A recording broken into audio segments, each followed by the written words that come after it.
Le FC Barcelone s'impose 4-0 face à Valladolid grâce à son trio d'attaque de choc et dans un Camp Nou quasiment plein. On en parle tout de suite.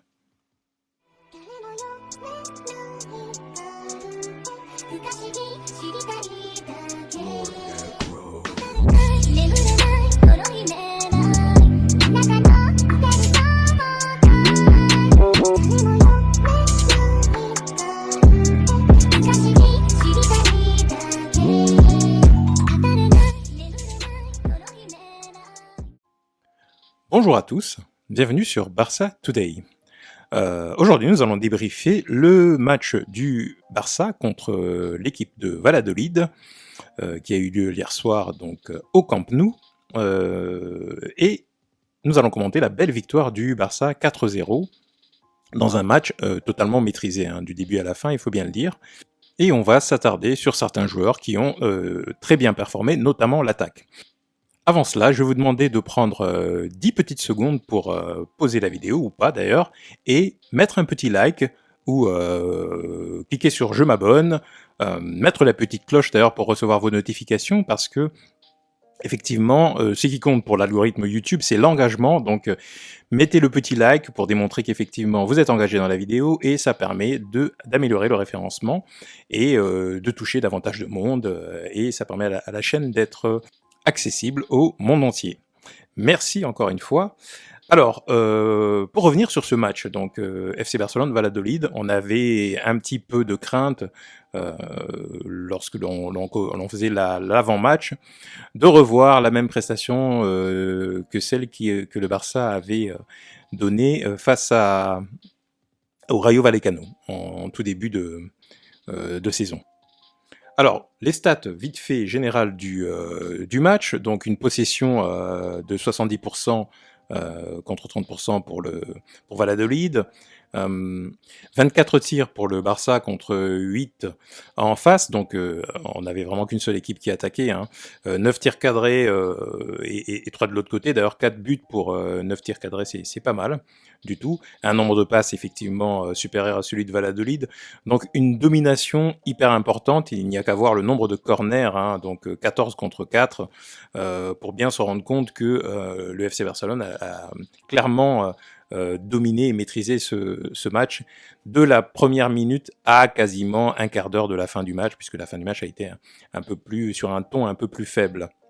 Quelques commentaires sur la composition que Xavi a alignée au démarrage.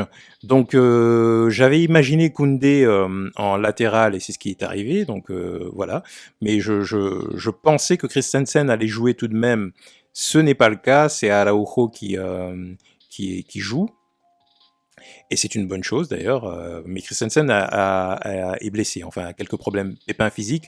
Je pense que s'il n'avait pas eu ces pépins physiques, il aurait certainement conservé Eric Garcia et Christensen en centraux, mais bon, en tous les cas, l'intérêt d'avoir autant de défenseurs centraux de ce niveau-là, c'est de pouvoir les faire tourner et de pouvoir les remplacer en cas de pépin sans qu'il y ait une baisse de niveau importante. Au milieu de terrain, on garde les mêmes, Busquets, Gavi, Pedri. Latéral gauche, mon joueur révélation de ce début de saison, je vais en parler un petit peu plus tard dans la vidéo, donc Alejandro Balde, en latéral gauche en lieu et place de Jordi Alba. Et puis en attaque, donc il n'a pas pris en fait le risque de mettre Ansu Fati ou Ferran Torres, il a conservé le trio de tête, Lewandowski, Rafinha et Dembélé. Et d'ailleurs, je vais démarrer par ce trio de tête qui, pour moi, est clairement le trio qui révolutionne un petit peu la façon de jouer du FC Barcelone par rapport à la saison précédente notamment, et à la grande difficulté qu'on a eue à pouvoir être efficace devant le but, à créer du danger. Je crois que c'est vraiment le terme le plus approprié. Ce Barça-là crée du danger bien davantage que sa version précédente, qui maîtrisait aussi le jeu, qui avait aussi des problèmes défensifs, mais surtout offensivement, on n'était pas capable de mettre des scores. Parce que la philosophie de Cruyff du Barça que vous connaissez tous, c'est un petit peu tout à l'attaque, hein. Le plus important, c'est de mettre un but de plus que son adversaire pour gagner le match. Peu importe que le match soit serré, qu'on gagne 5-4, 8-2, etc. Le plus important, c'est de marquer un maximum de buts. Et le Barça, historiquement, a toujours été une équipe qui met des scores, quoi, avant d'être une équipe pendant quelques temps qui en prenait quelques-uns.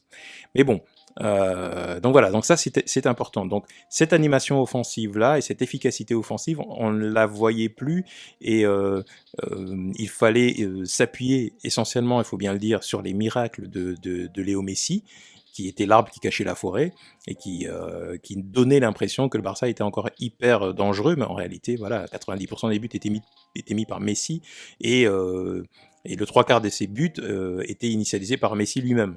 Donc il faisait un peu boulot tout seul. Donc il a caché la forêt pendant un certain temps. Là, on sent que c'est un peu différent. On sent que le trio Rafinha, Lewandowski, Dembélé, le danger vient de partout. Lewandowski est un joueur qui, franchement, il est au niveau qu'on attendait de lui, quoi. Il est extrêmement intelligent, il fait des appels, il fait des courses, il a une capacité à maîtriser le ballon, à voir le jeu avant les autres, même sa capacité à manipuler le ballon dans des petits espaces, c'est là où il m'étonne le plus. Quelquefois, il récupère le ballon, il est capable de faire des feintes de corps, de filtrer des petites passes ou de frapper, donc c'est un attaquant extrêmement complet.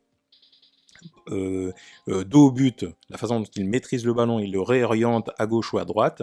Il y a une certaine comparaison qui est en train de se faire, je l'entends de plus en plus avec Benzema, on dit que voilà, ce sont deux attaquants qui ont à peu près le même profil.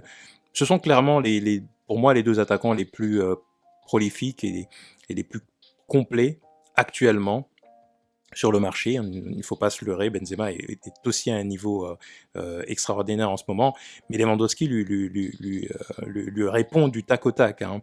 Ça va être un beau duel. Voilà, on va pas essayer de générer artificiellement des rivalités, mais ça va être un beau duel quand même sur la Liga en termes de buts, en termes de passes, en termes de façon de jouer, et ce sont deux très bons joueurs. Mais Lewandowski est clairement au niveau, et on sent que c'est le patron de l'attaque, quoi. Il parle beaucoup aux joueurs, et ça c'est vraiment très très bien. De leur côté, que ce soit Rafinha comme Dembélé, ils font le travail de destruction des défenses qu'on attend d'eux, à savoir semer la zizanie, dribbler, percuter. Moi, Rafinha m'a beaucoup impressionné sur ce match parce que je pense qu'il a eu deux prestations un petit peu ternes les matchs précédents. Et là, il avait à cœur de se racheter, et c'est ce qu'il a fait, hein. Donc quand il a démarré sur le côté droit, ça a été un vrai festival. Tout comme Dembélé, il faut qu'il travaille sa finition, il faut qu'il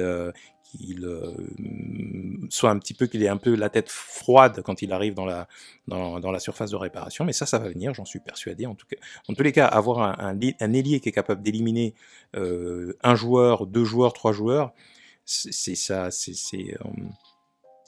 a une valeur exceptionnelle. Et Dembélé de la même façon, voilà, que dire, quoi.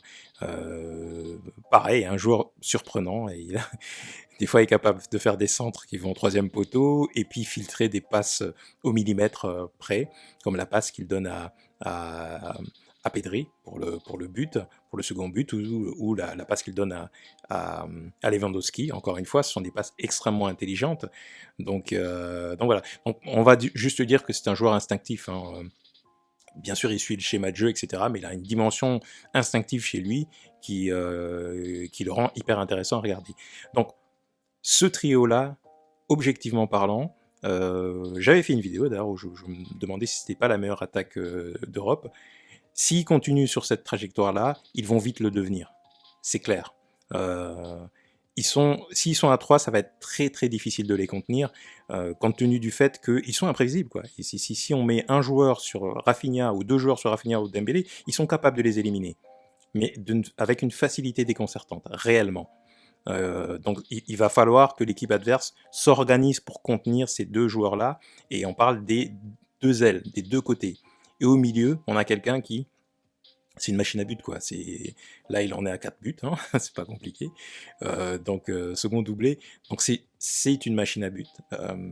Il faut certainement pas que les défenses s'endorment.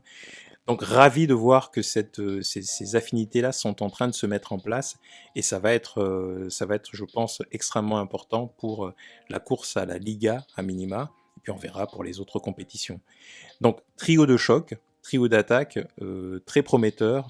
Ils s'entendent bien, j'ai l'impression. Ils se font des passes, ils sont pas égoïstes, donc ça me paraît être pas mal. Je pense que ça va être vraiment notre force cette saison. Ce que j'ai aimé aussi en défense, il faut quand même commenter le match de Jules Koundé, que j'ai trouvé très propre, très rassurant. Il a démarré en latéral droit et puis après il est passé en défense centrale. Donc moi je l'ai trouvé très bien, je l'ai trouvé en place. Il a encore des automatismes à développer avec, avec ses coéquipiers de la défense, mais on sent il a du caractère, il se projette. On le voyait souvent essayer de dédoubler avec l'ailier. On le voyait essayer de filtrer des passes. Défensivement, il est costaud, ça se voit clairement, même si Valladolid n'a pas non plus été d'une adversité folle. Défensivement, en tous les cas, il était extrêmement solide et il a été rassurant. Moi, je l'ai trouvé vraiment très bien, Jules Koundé, et il a répondu d'ailleurs à la presse après le match, en disant que voilà, il se sentait bien, il était pressé de jouer et qu'il avait envie de démontrer ce qu'il était capable de faire, et que ça allait prendre un petit peu de temps d'adaptation, mais voilà. À ses côtés, donc, il avait Eric, toujours très bon dans la sortie de balle, la relance, etc. On va voir hein, contre des équipes un peu plus costauds, mais on a déjà vu finalement, puisqu'ils ont affronté le Real, ils ont affronté la Juve, enfin bref. On commence quand même à voir hein, que cette défense ne nous fait plus peur. Un petit peu sur les coups de pied arrêtés. Ça, il va falloir continuer à travailler, mais c'est toujours pareil, ça va venir avec la compréhension du jeu de chacun. Il faut qu'ils échangent beaucoup. Latéral gauche, Alejandro Balde. Donc j'avais fait un petit post avant en disant que clairement, je pense que Jordi Alba a perdu sa place. Je suis désolé pour lui, mais Balde, ça fait très longtemps que que j'ai assisté à un match du Barça en étant complètement serein sur l'aile gauche. C'est-à-dire à aucun moment on a tremblé. Et cette sensation-là, ça faisait longtemps qu'on ne l'avait pas eu.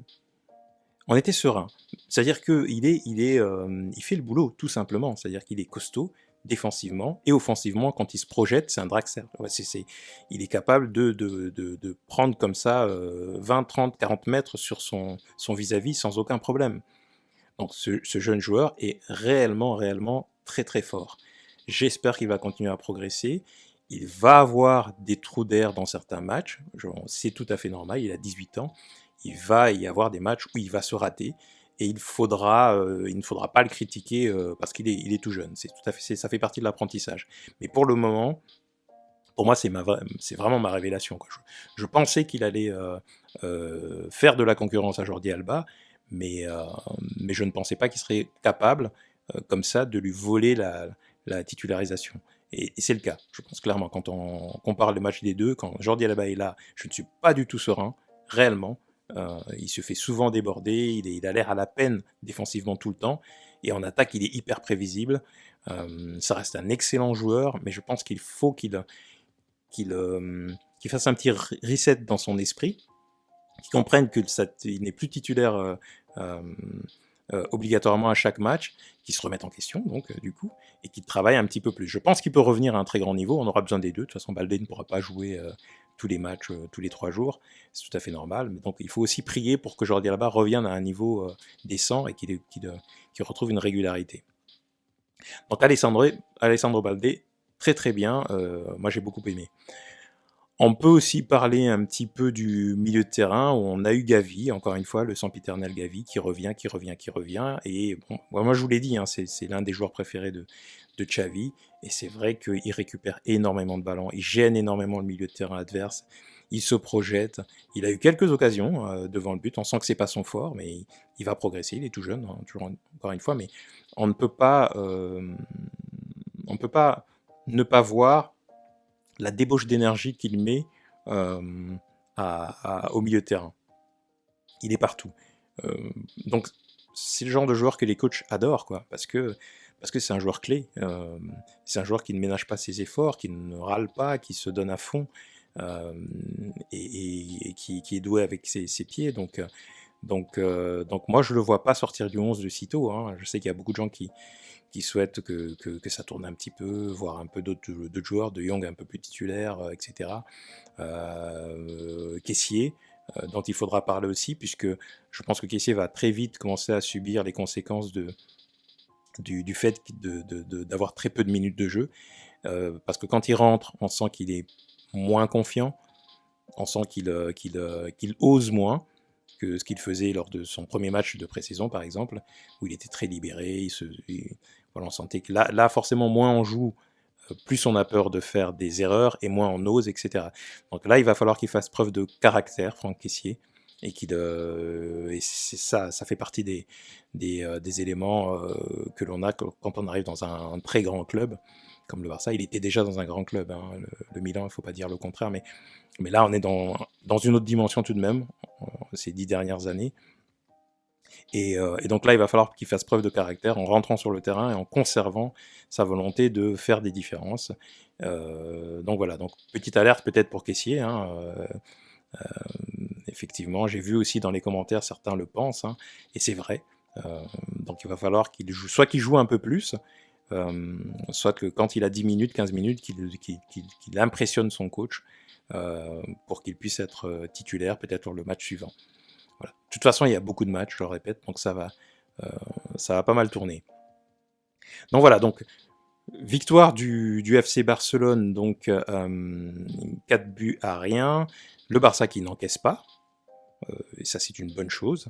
On a vu comment Ter Stegen a crié de rage quand Koundé a évité le but de Valladolid. On sent que c'est important pour la confiance, c'est important pour eux en termes des défenses de pouvoir ne pas encaisser de but. Et ça, j'ai aimé de voir cette image-là, parce que ça veut dire qu'ils sont extrêmement engagés, concernés, en sachant que c'est une défense qui est très jeune, hein, entre Baldé, Eric, Araujo, Koundé. Je pense qu'il n'y en a pas un qui a 23 ans, hein, là-dedans, il me semble. C'est extrêmement jeune comme ligne défensive, hein. Donc vous imaginez à quel point ils sont matures, en fait, hein, pour leur âge. Il faudrait regarder, d'ailleurs, c'est pas la défense la plus jeune, hein. S'il n'y avait pas Ter Stegen qui remontait un peu le niveau d'âge, c'est vraiment des genoux. Donc match très intéressant, très prometteur du Barça. La machine est en marche pour moi, réellement. Il y a encore des progrès à faire, mais qui vont venir avec le travail collectif et la compréhension des mouvements, des appels de balles, des préférences de jeu des joueurs entre eux. Mais en tous les cas, c'est une victoire méritée. Maintenant, se tourner vers les matchs qui vont être un peu plus compliqués. Mais partir sur cette base, c'est déjà bien. Peut-être un petit coup d'œil sur le classement de Liga, du coup, puisque là, on va avoir le Real Madrid qui va être en tête de la Liga, désormais, suivi du Betis et le Barça qui est en 3e position. Alors, il y a encore des matchs, puisqu'ils n'ont pas tous joué le même nombre de matchs. Mais pour la tête du championnat, on remonte quand même petit à petit, ce qui est une bonne chose. Donc, mais malheureusement, on a encore nos 2 points qui nous handicapent et qui font qu'on n'est pas en tête de Liga. Mais voilà, on va compter peut-être sur des matchs compliqués, ou au moins le Classico, pour rattraper ces points de retard sur le Real Madrid. Donc voilà, si vous avez aimé cette vidéo, n'hésitez pas à liker, à vous abonner, hein, si vous ne l'êtes pas encore, à commenter, mettre des commentaires dans l'espace qui est dédié. C'est avec plaisir que je les lis. Et je vous dis à très bientôt sur Barça Today.